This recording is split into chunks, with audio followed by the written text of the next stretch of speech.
তো so guys আবার চলে এলাম নতুন একটা রেসিপি নিয়ে। এই দেখুন, এই ডিশটার নাম হচ্ছে রেশমি কাবাব। আমাদের কাবাব অলরেডি রেডি হয়ে গেছে। দেখুন দাদা, আমাদের দাদা বানাচ্ছে। এই যে কাবাব অলরেডি হয়ে গিয়েছে অর্ধেক।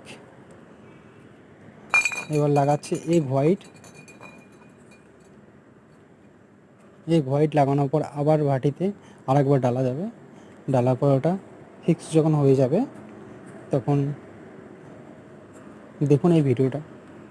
যারা যারা তন্দুরে কাজ করেন জানেন না, তারা অবশ্যই আমাকে কমেন্ট করবেন, আমি ইনবক্সে তাদের সেন্ড করব। বাট অনেক কষ্ট করে ভিডিওগুলো বানাই। আপনারা অবশ্য সাথে থাকবেন, সাবস্ক্রাইব করবেন আমার চ্যানেলটাকে, লাইক করবেন, শেয়ার করবেন আর আমার সাথে জুড়ে থাকবেন। দেখুন, আপনারা জুড়ে থাকলে নতুন নতুন ভিডিও আপলোড করতে পারবো।